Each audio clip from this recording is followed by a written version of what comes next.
Assalamualaikum warahmatullahi wabarakatuh. Perkenalkan, kami dari UPT Puskesmas Ngawi. Saya Winda Trisman. Saya ucapkan selamat datang kepada siswa baru. Selamat bergabung di MAN 1 Ngawi. Pada kesempatan hari ini saya akan memberikan materi mengenai kesehatan reproduksi remaja.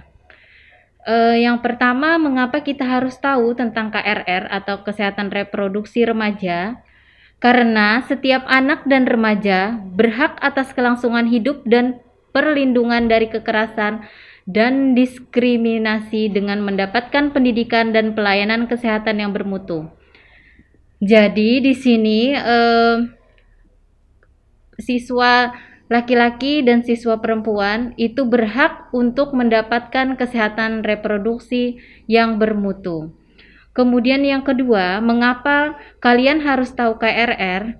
Ini sangat penting untuk para siswa wanita, karena siswa wanita mulai bisa hamil sejak mengalami menstruasi pertama. Dan apabila satu kali berhubungan pada saat masa subur itu akan menyebabkan kehamilan, Jadi ini sangat ditekankan sekali. Kadang-kadang wanita itu bingung mengapa satu kali berhubungan seksual langsung bisa hamil, ya. Karena ini yang saya sampaikan tadi, pada saat berhubungan seksual itu seorang wanita pada saat masa subur. Jadi walaupun satu kali berhubungan itu bisa hamil, ya. Kemudian yang ketiga, mengapa harus tahu KRR? Karena setiap pria wajib mengetahui kapan ia mendapatkan pubertas sehingga bisa merencanakan keluarga sehat dan bertanggung jawab. Nah, di sini juga apabila laki-laki yang sudah mengalami pubertas biasanya ditandai dengan mimpi basah. Kemudian seorang wanita yang sudah menstruasi itu melakukan hubungan seksual akan bisa menyebabkan kehamilan. Untuk usia yang produktif, laki-laki itu bisa yang bagus untuk membuahi, sedangkan wanita hamil itu pada usia 20 tahun ke atas. Sedangkan pria itu usia produktif membuahi wanita itu baik di usia 25 tahun ke atas.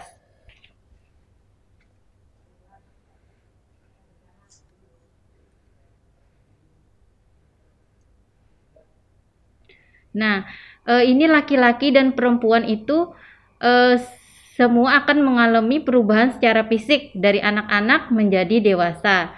Perubahan itu biasanya kita sebut dengan pubertas.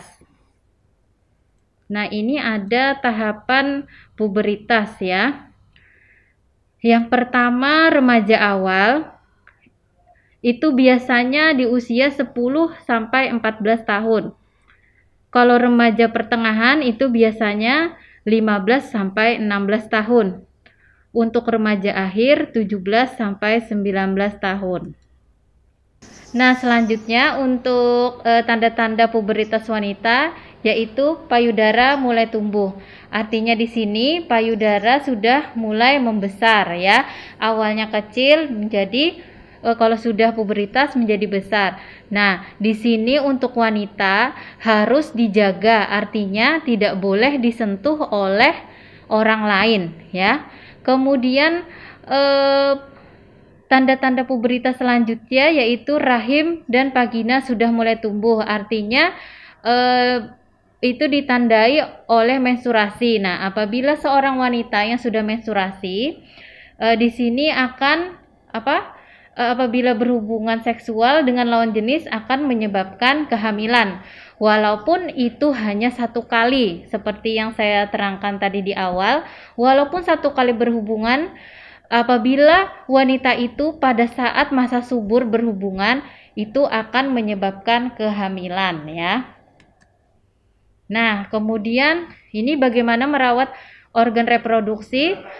seperti saya sampaikan di awal tadi, untuk wanita itu harus benar-benar bisa menjaga dan merawat bagian reproduksi.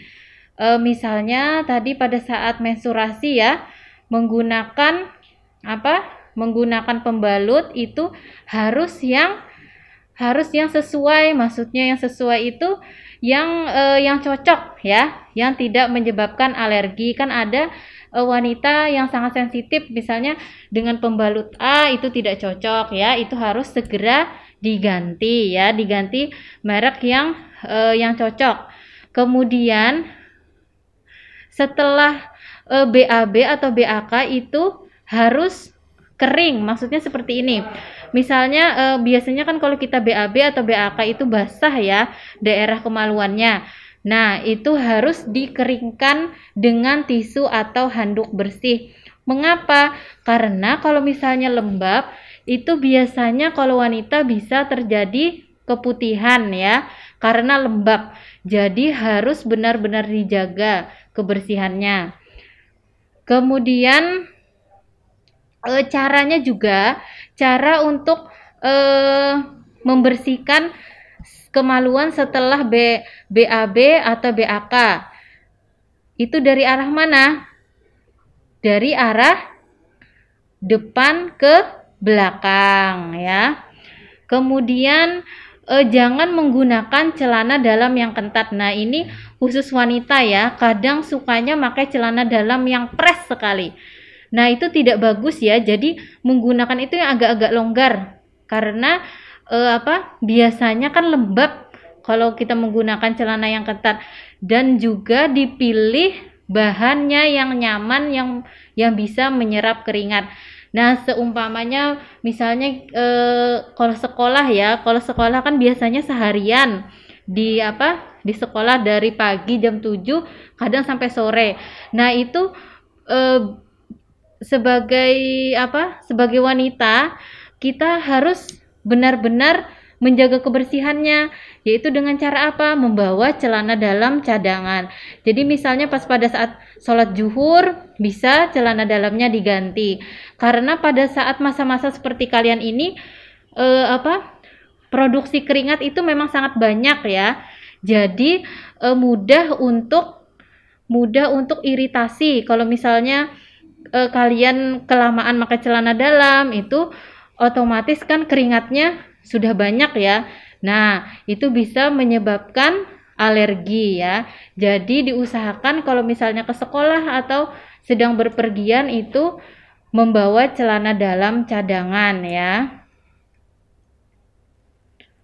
Mungkin ada pertanyaan, apakah bagus ya Bu kalau misalnya kan kadang untuk menghemat bawa celana dalam malas pakai panty liner. Nah, itu sebaiknya ya, kalau kan ada orang yang tahan dan tidak tahan ya, maksudnya ada kulitnya sensitif dan yang tidak sensitif. Kalau untuk kulit sensitif itu memang tidak bagus untuk menggunakan panty liner.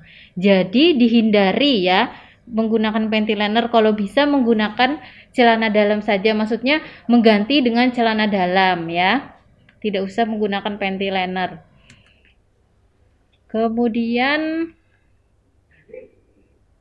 untuk manajemen menstruasi ini pakailah pembalut yang bersih untuk menampung darah dari vagina. Ini juga disesuaikan ya, maksudnya biasanya kan ada ukuran besar dan ukuran kecil. Kalau seumpamanya kan biasanya kita bisa mengira-ngira kalau hari pertama, hari kedua itu menggunakan pembalut yang besar misalnya ya. Jangan sampai darah kita ini menempel kemana-mana ya, itu sangat tidak enak sekali ya, sangat mengganggu kita dan mengganggu orang lain. Jadi kita harus benar-benar bisa memastikan kalau misalnya hari pertama, hari kedua pakailah pembalut yang misalnya ukurannya besar atau yang panjang ya. Kalau sudah yang hari berikutnya sudah mulai agak sedikit, hari keempat, kelima itu bisa kita pakai yang agak tipis atau agak kecil ya. Jadi harus kita benar-benar memastikan ya. Kemudian Ganti pembalut setiap 4-5 jam dan lebih sering jika menstruasi banyak. Nah, ini juga kita harus bisa bisa memastikan kayak di sekolah. Kalau misalnya hari ini hari pertama, hari kedua agak banyak biasanya. Ini harus membawa cadangan pembalut ya, supaya tidak kemana-mana tadi darahnya ya, soalnya sangat mengganggu orang lain. Kemudian pembalut sekali pakai dan harus dibuang. Nah, ini sangat penting sekali ya. Kalau pembalut itu setelah dipakai dan harus dibuang dengan bungkus plastik. Kalau bisa plastiknya yang berwarna hitam ya. Jangan sekali-sekali membuang pembalut sembarangan. Kenapa? Karena di sini adalah tempat bakteri ya. Jadi kalau misalnya kita membuang sembarangan tanpa dibungkus plastik, bisa saja bakteri itu akan menginfeksi orang lain ya. Apalagi darah itu adalah salah satu limbah bakteri ya. Kemudian setelah membersihkan atau setelah dibuang pembalutnya, itu jangan lupa mencuci tangan dengan bersih ya.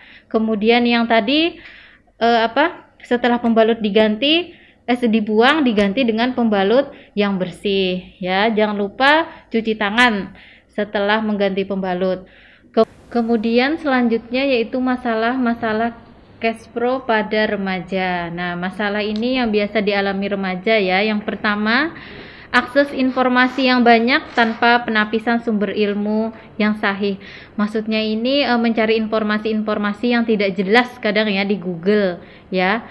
Karena biasanya anak remaja ini memang rasa ingin tahunya sangat tinggi ya. Kemudian yang kedua yaitu masalah IMS termasuk HIV atau AIDS. Nah, IMS ini adalah infeksi menular seksual. Jadi perlu diketahui penyakit HIV ini penularannya bisa melalui hubungan seksual dan jarum suntik ya. Maksudnya jarum suntik yang bergantian. Kalau jarum suntik di tenaga kesehatan kan itu jarum suntiknya baru ya, selalu baru, tidak pernah bergantian. Biasanya kalau yang bergantian itu adalah penggunaan obat-obat terlarang ya. Biasanya ada yang lewat jarum suntik itu kan kadang tidak mengerti ya, gantian satu dengan yang lain. Nah, ini bisa menyebabkan infeksi menular seksual yaitu HIV ya. Kemudian yang ketiga, permasalahan yang dialami remaja yaitu nafsa atau obat-obatan terlarang. Biasanya terbujuk oleh teman-temannya atau dianggap misalnya tidak mau tidak mau mengikuti temannya. Nanti alasannya kenapa? Karena tidak ditemani nanti sama teman-temannya ya. Jangan sampai kita terbujuk yang tidak baik oleh perbuatan teman-teman yang tidak baik ya. Kalau misalnya kita sudah merasa tidak nyaman dengan teman kita yang melakukan tidak baik, sebaiknya dijauhi saja ya. Kemudian kehamilan dan persalinan remaja yang beresiko kematian. Nah, ini kadang-kadang kan remaja putri yang sudah terlanjur hamil kemudian meminum obat-obatan yang tidak diketahui jelas, maksudnya beresiko ya. Kadang bisa menimbulkan kematian janin dan ibunya ya. Jadi ini sangat beresiko, apalagi kehamilan remaja itu alat reproduksinya belum bagus ya, karena masih muda.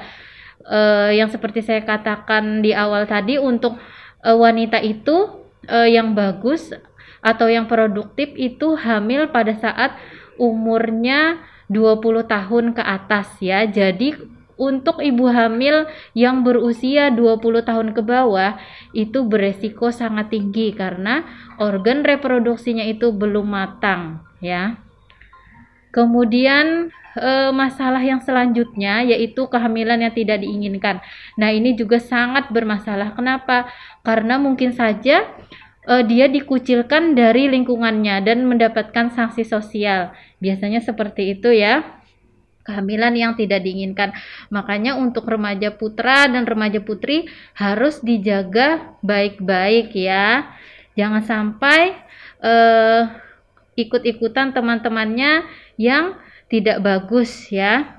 Kemudian ini kasus remaja di Kabupaten Ngawi, kasus gizi kurang sangat banyak ya.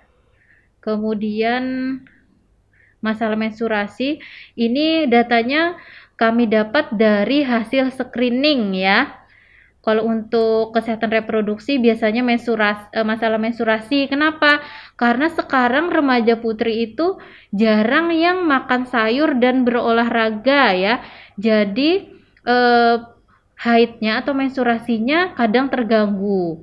Kemudian anemia juga ini sangat tinggi untuk remaja. Nah, oleh sebab itu ini saya singgung sedikit ya tentang anemia. Kalau misalnya di sekolah biasanya kan dikasih tablet tambah darah. Itu kebanyakan saya tanya kan di SMP dapat, terus di SMA dapat. Pas dibagikan kemarin kamu pada saat SMP dikasih dikasih obat tablet tambah darah nggak? Iya. Terus diminum enggak katanya ya. Nah, kenapa? Karena ndak enak, terus macam-macam alasannya. Padahal tablet tambah darah itu sangat penting untuk remaja putri ya. Kenapa?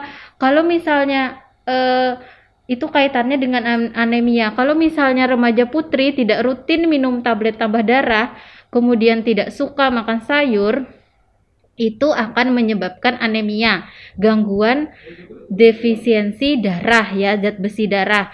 Nah, anemia ini apa? Ini akan menyebabkan nanti bisa konsentrasinya berkurang ya. Kalau di sekolah itu konsentrasinya berkurang, mudah lelah, kemudian ngantuk. Nanti kalau dia sudah dewasa, kemudian menikah dan pada saat hamil, itu anemia akan menyebabkan perdarahan saat persalinan. Kemudian akan menyebabkan bayinya lahir prematur dan berat bayi lahir rendah. Nah, jadi di sini untuk mempersiapkan kehamilan yang bagus, tablet tambah darah harus diminum sejak dini ya, karena kaitannya nanti pada saat kehamilan. Kalau misalnya pada saat remaja sudah menderita anemia, otomatis nanti pada saat kehamilan juga akan menderita anemia ya. Jadi dari sekarang kalian harus mempersiapkan diri dan kesehatan ya, agar tidak terjadi anemia pada saat kehamilan, karena ini sangat berpengaruh sekali ya. Kalau misalnya orang tuanya anemia, nanti anaknya akan berpengaruh, bayinya tidak cerdas. Kemudian pada saat persalinan terjadi perdarahan. Kemudian akan terjadi berat bayi lahir rendah dan prematur ya. Kemudian untuk masalah kehamilan ini masih tinggi juga ya, ada 205. Untuk masalah kehamilan masih tinggi ya.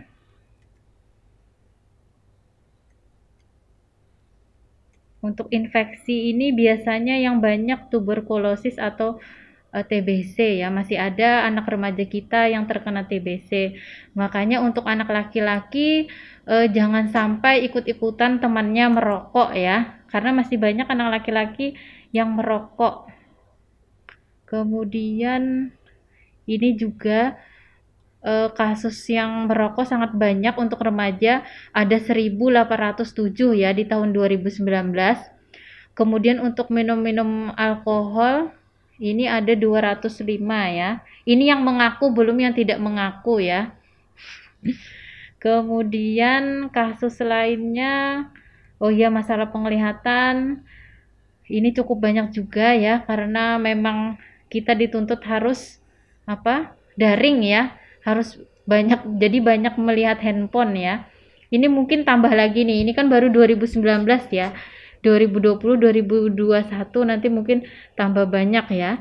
Oh ya, pesan saya karena kalian memang sering melihat handphone, jangan lupa untuk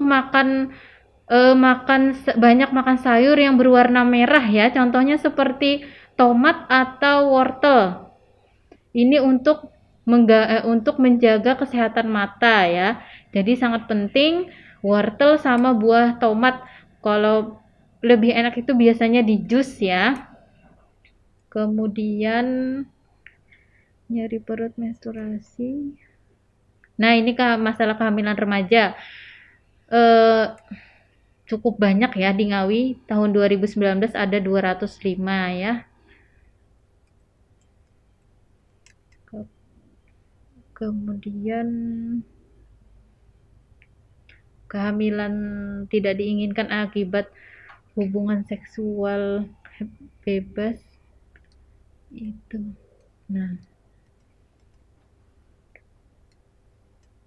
Nah, di sini seperti yang saya jelaskan tadi ya, mengapa kehamilan remaja berbahaya?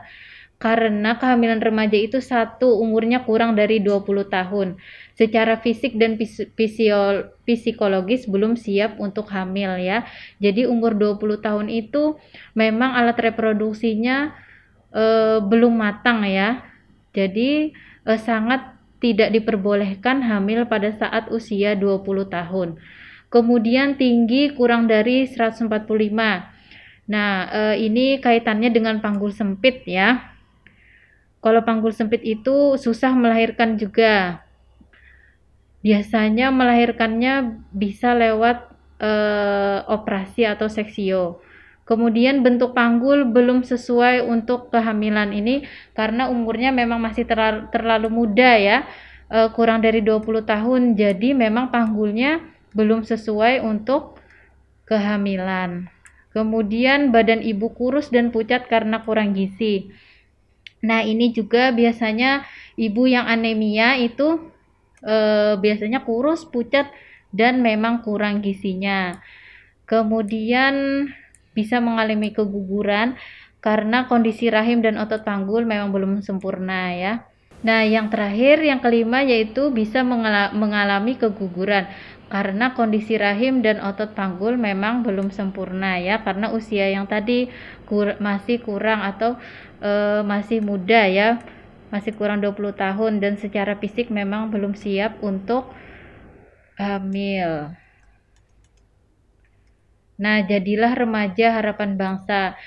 Bagaimana menjadi remaja harapan bangsa? Yaitu yang pertama, kita harus menghindari pergaulan yang tidak sehat.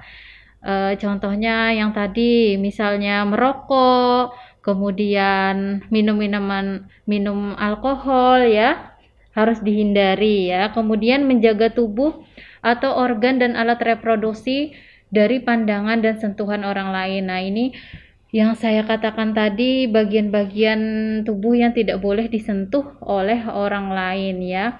Kemudian jangan segan untuk berbicara pada orang dewasa yang kamu percaya dan lebih berpengalaman, seperti orang tua, guru, dan petugas kesehatan reproduksi remaja. Nah, jadi kalau misalnya ada apa-apa, ada masalah, itu sebaiknya dibicarakan dengan orang tua ya. Jangan disimpan sendiri atau dibicarakan dengan teman, karena teman itu belum tentu menjaga rahasia kita ya. Jadi kalau ada apa-apa itu sebaiknya harus berbicara kepada orang tua kita sendiri ya. Kemudian yang keempat, bereaksilah terhadap sikap yang tidak pantas walau itu dilakukan oleh orang dekatmu. Ini maksudnya apabila kita mengalami kekerasan seksual, itu harus segera dilaporkan kepada orang tua kita ya. Kemudian hindari seks pranikah dan pornografi. Nah, ini jangan sampai kalian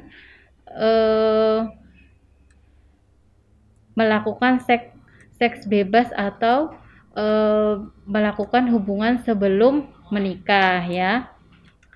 Kemudian sudah untuk materi reproduksinya sekarang kita ganti dengan materi COVID-19 ya, atau corona. Ini materinya sangat in ya. Mungkin kalian sudah banyak yang tahu ya, di televisi atau di internet ya, sudah mengerti ya, sudah banyak yang mengerti. Ini cuma saya singgung sedikit. Nah, virus corona ini adalah virus jenis baru ya, virus varian jenis baru. Kalau misalnya virus ini dilihat di mikroskop, ini seperti ini ya, seperti mahkota dan runcing ya. Virus ini memang tidak terlihat ya.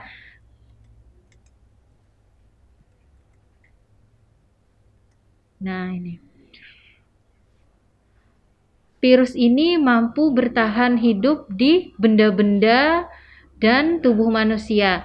Kalau misalnya di benda-benda, virus ini bisa bertahan sampai berhari-hari ya.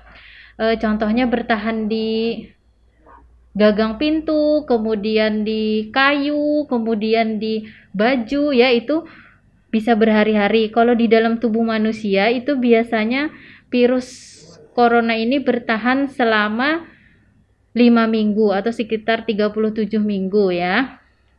Nah, sebelum dia membuat rumah di dalam tubuh kita, dia menempel di benda-benda sekitar kita. Jadi kita setiap memegang sesuatu, setelah memegang sesuatu itu harus mencuci tangan. Sekarang kita harus rajin mencuci tangan ya, sebelum memegang mata, hidung, dan mulut ya. Karena virus ini bisa melewati hidung, mata, hidung, dan mulut. Jadi sebelum memegang mata, hidung, dan mulut itu harus mencuci tangan dengan benar ya. Bagaimana mencuci tangan dengan benar? Mencuci tangan dengan benar itu dengan menggunakan sabun cair dan air yang mengalir ya. Harus menggunakan sabun cair dan air mengalir. Nah, virus ini juga bisa melompat ya, sejauh 1-2 meter. Makanya kan kita disuruh menjaga jarak ya, antara satu dengan yang lain minimal 1-2 meter. Kenapa? Karena virus ini bisa melompat. Nah, setelah bersarang di dalam tubuh manusia, dia itu bisa membuat, kalau misalnya daya tahan tubuh kita tidak kuat, dia bisa menyebabkan atau membuat tubuh kita itu daya tahan tubuhnya tidak bagus, menjadi batuk, kemudian dapat menyebabkan pilek, demam, sakit tenggorokan. Yang lebih mengerikan itu kalau misalnya kita sudah sulit bernapas dan merasa mudah lelah ya. Nah, bagaimana kita bisa mendeteksi virus ini? Virus ini hanya bisa dideteksi melalui pemeriksaan swab PCR ya. Kalau sekarang misalnya ada swab antigen itu hanya 95% ya, ke akuratnya. Yang akurat itu adalah pemeriksaan swab PCR ya. Jadi kalau untuk menghindari virus itu bersarang di tubuh kita, itu kita harus menjaga daya tahan tubuh kita ya, kemudian makanan bergizi, kemudian jangan lupa berjemur. Berjemur itu pagi boleh, juga bisa berjemur pada saat jam 10 siang ya. Nah, jangan lupa ini paling penting. Untuk menghindari virus COVID itu ada 5M ya. Yang pertama, menjauhi kerumunan. Karena seperti saya bilang tadi, virusnya bisa melompat ya, 1-2 meter. Jadi harus menjauhi kerumunan. Kemudian menjaga jarak. Kemudian memakai masker. Nah, di sini untuk memakai masker ini ada tata caranya yang benar ya. Yang pertama itu sebelum kita memegang masker itu harus mencuci tangan dengan benar ya. Kemudian pilihlah, kalau untuk masker kain, pilihlah masker yang bersih dan tidak robek ya. Harus dilihat dulu maskernya kalau masker kain. Kalau untuk masker medis itu otomatis harus yang baru ya, karena hanya sekali pakai. Nah, di sini untuk masker medis itu bisa bertahan 6-8 jam. Kalau dulu bisa bertahan seharian, sekarang penemuan terbaru itu hanya bertahan 6-8 jam. Kemudian untuk masker kain hanya 4 jam ya. Nah, jadi kalau misalnya saya keluar lebih dari 4 jam, Bu, bagaimana? Nah, jadi kalian harus membawa masker cadangan ya. Yang untuk masker kain bisa kita simpan setelah 4 jam, kemudian dicuci ya. Setelah dipakai dicuci. Kemudian untuk masker medis setelah pemakaian 6-8 jam kita ganti. Itu jangan lupa kalau sebelum membuang maskernya harus dirusak ya. Jangan dibiarkan dibuang, harus dirusak karena takutnya dipakai orang lagi ya. Bagaimana cara merusaknya? Itu sangat mudah, bisa digunting. Kalau tidak ada gunting, talinya bisa kita putus ya. Takutnya kan dipakai anak kecil atau dipakai orang, bisa menularkan penyakit ya. Kemudian untuk pemakaian masker yang benar itu harus menutup hidung, mulut, dan dagu. Jangan sampai kita memakai maskernya salah seperti ini ya. Hanya menutupi mulut dan dagu, itu tidak benar ya, karena virus itu bisa masuk lewat hidung. Apalagi sekarang virusnya bisa bertahan di udara ya. Kemudian apakah seperti ini? Sangat salah ya. Kebanyakan orang-orang memakai masker hanya digantung di dagu. Nanti kalau sudah ada, misalnya ada Satpol PP atau polisi, baru kita naikkan ya. Itu sangat salah ya. Jadi harus memakai masker yang benar, menutupi hidung, mulut, dan dagu ya. Jangan lupa setelah membuang masker kita mencuci tangan ya. Yang terakhir, mencuci tangan dengan sabun dan air mengalir. Jangan lupa juga setiap bepergian, kalau sudah sampai rumah itu harus mandi ya, mandi keramas, bajunya diganti. Setelah itu baru beraktivitas lagi di rumah ya. Jadi setelah keluar rumah, masuk rumah itu pertama harus maskernya dulu dilepas, kemudian mandi bersih, baru beraktivitas kembali di dalam rumah. Jangan sampai kita habis keluar rumah bajunya masih itu saja ya. Kasihan kalau misalnya sampai kita yang menulari, apalagi biasanya kalau anak remaja kan itu kebanyakan masih OTG ya. Maksudnya itu tidak ada gejala. Jadi takutnya bisa menulari orang-orang yang ada di rumah. Misalnya kalau ada mbahnya atau orang tuanya yang punya penyakit bawaan, itu sangat berbahaya ya COVID ini. Kalau untuk yang tidak memiliki komorbid, itu insya Allah bisa sembuh ya. Tapi yang membahayakan itu untuk orang tua yang memiliki kelainan bawaan seperti diabetes atau kencing manis, hipertensi, asma, itu sangat berbahaya ya. Jangan sampai orang yang kita sayangi atau orang di sekitar kita terkena gara-gara kita yang membawa virus ya. Jadi sampai rumah jangan lupa bajunya diganti, kemudian mandi bersih ya, mandi keramas. Nah, mungkin itu saja yang bisa saya sampaikan. Mudah-mudahan bermanfaat ya untuk kalian. Mudah-mudahan pandemi segera berakhir, kalian bisa sekolah lagi ya, karena mungkin kalian sudah jenuh di rumah ya. Kalau dulu pengennya liburannya sampai kapan? Sampai lama pokoknya, mau cari tanggalan yang merah semua. Nah, sekarang sudah hampir 2 tahun ya tanggalannya merah semua ya. Nah, jadi mudah-mudahan kita sama-sama berdoa ya, mudah-mudahan pandemi segera berakhir, kalian bisa sekolah lagi ya. Akhir kata saya ucapkan, apabila ada kata-kata yang salah, saya mohon maaf ya. Terima kasih atas waktunya. Mudah-mudahan ini sangat bermanfaat untuk kalian ya. Wassalamualaikum warahmatullahi wabarakatuh.